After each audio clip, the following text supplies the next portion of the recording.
Dievs, tava zeme deg, skalde un valde. Faktiski Latvijas tauta uz doto brīdi mums īstā vara skalda un valde. Un mēs kaut ko savā ziņā ejam līdz šim teātrim. Pēdējos 20 gadus stabili esam gājuši līdz šim teātrim, sadalījušies daudzās partijās, kas vienu otru apkaro, valk sarkanās līnijas, kliedz vienu uz otriem, tur Krievi nāk, otru tur vienotība pēdējā nelieši. Tie, kas patiešām valda mūsu valstī, izsaimnieko mūsu valsti miljardos. Tāpēc šodien gribēju parunāt par šo skaldu un valdu politiku. Lai jūs uz izprastu, jo neiet šī naudas varas scenārijas pavadā. Faktiski, es skaldu valdi paslēpušies naudas vara ar saviem kalpiem, tādiem kā Šķēle, kas izsaimnieko mūsu valsts un kam naudas vara ir uzticējies, jo Šķēle faktiski paslēpies aiz daudzām politiskām partijām, ļoti daudzām politiskām partijām. Sev neizrāda, tas arī kā naudas vara paslēpusies, mēs viņu neredzam, mēs redzam tikai savus tautas brāļus, māsas, tautas priekšstāvus, ministrus. Bet tos cilvēkus, kas faktiski viņus raust tā kā striķīšus, mēs viņus neredzam.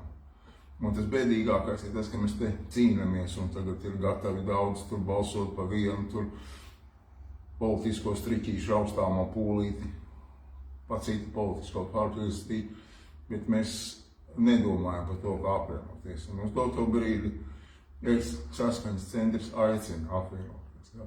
Šie saukļi, ka tur kaut kādi Krievi nāk un vēl kaut kādi ir, ir tāds Renārs Putniņš, kādreiz arī mani kopā bija tautas priekšstāvs Saeimā.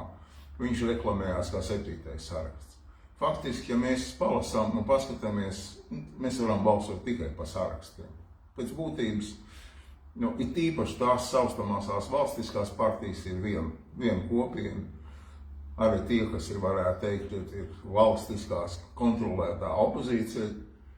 Un, ja mēs aiziesim šī scenārija pavadā, 3. oktobrī naudas vairs saglabās savu struktūru, un dažiem tie, kas ļauj, kad vajag vēlēšanas boikotēt, ir absolūti taisnība. Tāpēc mums jāizdara viss, lai mēs apvienoties. Un 3. oktobrī iegūda 51 tautas priekšstāvu, kas ir par sistēmas mājiņu. Par sistēmas mājiņu, par ko es esmu vairāk reizes jau teicis, 3 galvenos pamatprincipos. Izpildvarai jābūt ir motivētai un profesionālai. Motivētai tautas valsts labklājībai. Nākamais. Tautas priekšstāviem jābūt ir patiesiem tautas priekšstāviem, nevis kaut kādi tur striķīši raustīti tādiem teātra darbiniekiem.